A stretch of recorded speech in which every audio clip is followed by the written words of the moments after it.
संविधान का चौथा स्तंभ है, जो संविधान अभिव्यक्ति की आजादी देता है, हमें बोलने की आजादी देता है, हमारे अधिकार, हमारे हक की लड़ाई लड़ने का अधिकार देता है।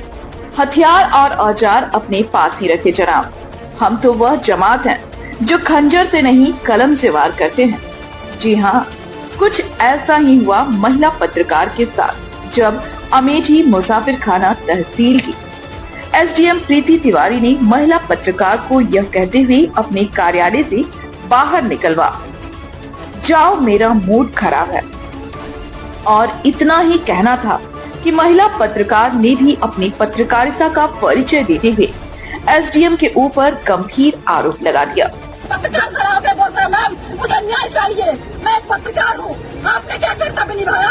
आप योगी जी को नहीं जानती, सरकार आदेश नहीं सुनती है कि पत्रकार जब किसी भी अधिकारी के पास जाए, कार्यालय जाए, प्रशासन के पास जाए, तो वो इज्जत दे, पत्रकार को मान सम्मान के साथ बिठाए और उसे पूरा ब्यौरा दे जिस बारे में जानकारी चाहिए पत्रकार को।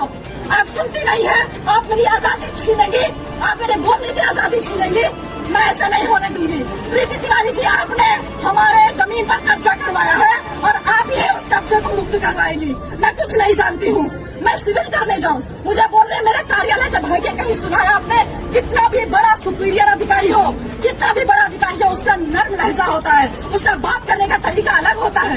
ये कहाँ से पढ़ लिख कर आई है, कैसे अधिकारी बन गई कि इनका मूड खराब हो जाता है एक पत्रकार के सवाल करने से? लेकिन मैं यहाँ पत्रकार की हैसियत से नहीं आई थी, मैं एक पीड़ित लड़की की हैसियत से लखनऊ से दौड़ दौड़ के आ रही हूँ कि मैं पीड़ित हूँ, मैं मुझे न्याय चाहिए। आपके गलत आदेश की वजह से मेरे घर पर कब्जा किया गया, आपने गलत कब्जा कर लिया, प्रशासन ने आपको गुमराह किया। मैं बता रही हूँ, मेरी बात सुनने को तैयार नहीं। आप पहले बाहर जाइए, फिर मैं बात करूंगी। आप पहले बाहर जाइए, मेरा मूड खराब हो रहा है, मुझे गुस्सा आ रहा है, मुझे मेरा गुस्सा शांत करिए और मैं सब साक्ष्य दिखाऊंगी आपको। इनका जितना भी रवैया अंदर किया मेरे साथ, जितना भी, ये भूल गई कि मैं पत्रकार बता रही हूँ, लेकिन मैं तुम्हारा कुछ भी कर सकती हूँ, ये भूल गई। इनका सारा रवैया हमारे कैमरे में कैद है। उन्होंने जो बर्ताव एक पत्रकार के साथ किया, आप सोचिए, अंदाजा लगाइए कि जब आज आम जनता खड़ी हुई, जब इनके पास जाती होगी तो कैसे गूंगे बहरे की तरह खड़ी रहती होगी। इनके आदेश के लिए एक शब्द सुनने के लिए कितना बेचैन रहती होगी कि मैम कुछ तो हमारे हक में फैसला सुना दे, कुछ तो हमारे हक में बोल दे, कुछ तो मेरे साथ न्याय कर दे। इस उम्मीद से जनता यहाँ पर खड़ी रहती है और इन्होंने अभी कार्यालय का गेट बंद कर दिया। और जब मैं परेशान होकर नीचे कार्यालय से बाहर निकाला गया, मुझे धक्का मारा गया, मेरे साथ दुर्व्यवहार किया गया, तब मैंने रिपोर्टिंग शुरू की, तब मैंने अपना कर्तव्य निभाया कि आज नहीं तो कभी नहीं। क्योंकि मैं यहाँ 2-2.5 महीने से चक्कर काट रही हूँ, मेरी बुजुर्ग माँ 2-2.5 महीने से आ रही कि मैम आपकी गलती की वजह से अभी तक कोई हमारे घर में घुस नहीं पाया।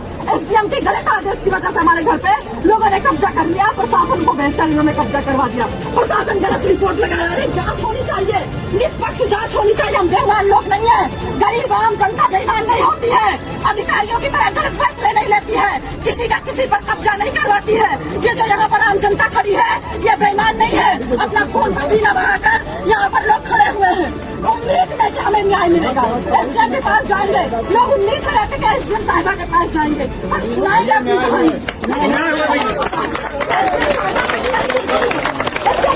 महिला है, महिला के साथ न्याय होना चाहिए।